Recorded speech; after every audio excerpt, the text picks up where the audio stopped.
The Test. If you needed any more evidence at all that these episodes from Lion 3 onward were meant to be something of a Steven Universe 2.0 relaunch, well then look no further than this episode, because it is effectively a direct sequel to what I feel like was one of the most underwhelming episodes of Season 1, Cheeseburger Backpack. Yes, it's an iconic episode. Yes, everybody loves the Cheeseburger Backpack. Yes, I pre-ordered my actual Cheeseburger Backpack, available now on many online retailers. But the episode itself I just thought was kind of a stinker, as I'm sure you know if you have watched all these reviews. I have a little bit more of a soft spot for it now, going back and watching it again, but it's just not one of the series' best. In this episode, though, we have Steven find the Moon Goddess statue that he was supposed to take with them to the Sea Spire, remember that he failed the gems, then immediately find out that they were only testing him on that mission, that while they would have preferred that the Sea Spire remain intact, they didn't really mind that it was destroyed either. And Steven, having matured so much since that episode where he was basically acting like the most irresponsible of irresponsible small children, despite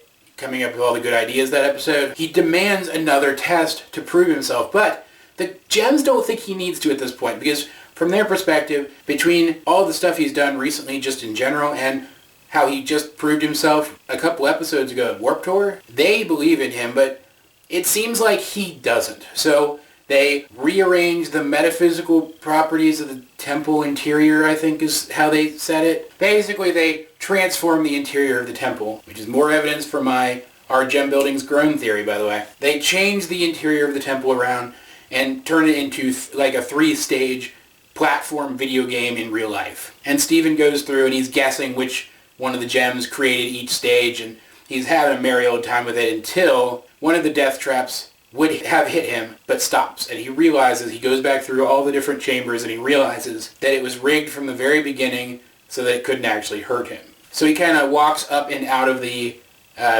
chamber and walks along the top to the end, and he looks down and he overhears the gems talking. And they're talking about the fact that they don't really know what Steven is or what he needs from them. They don't really understand him. They're trying their best, and they're doing their best. And he definitely feels like they're doing an adequate job. We know that from his perspective, but they have no way of knowing that for sure. So they worry that they're not being adequate caregivers and that they're never going to be adequate caregivers for Steven. And you even have the gems kind of coming to acknowledge some of their flaws here. Like, for example, you have Amethyst here outright admitting that Steven should not be listening to a single word she says, which is absolutely true. Seriously, look at Cat Fingers if you don't believe me. But all of that is beside the point, because as much as they care for and care about Steven, he cares about them just as much, and he feels just as obligated to care for them. So rather than reveal himself and call them out for what they did, he goes back inside, he walks back through the 3 chambers, he comes back out the final door, and he lovingly lies to their faces, talking about how dangerous the chambers were and how hard all the tests were and how accomplished he feels having made it through all of them. And in this instance, Steven gives them what they need. And there's literally nothing more to say about this episode. It is all about not only contrasting an early episode with a current one directly to show definitively how far the show has come, but it also just proves over and over again how much Steven has grown and changed, and gives us a clear example of how mature he has become since those early episodes. There's not really any lore stuff here. There's character stuff here, but it's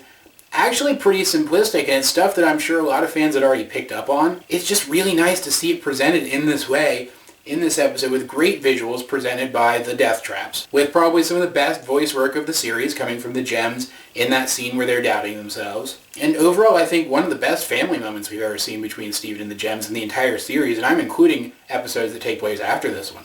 It's a simple episode, but it's an effective episode, and I definitely feel like it was a necessary episode. Because say what you want about the gems, but there are some times where you can legitimately criticize the way they raise this child. Here we see that just like any other parents, they're doing the best they can, and while yes, they are making mistakes, they still love this little boy with all their hearts, and they've managed to win his love in return. But guys, if you have seen this episode, what do you think of it? Let's get a discussion going in the comment section down below. Either way, this has been AJ22, and I will talk to you guys later.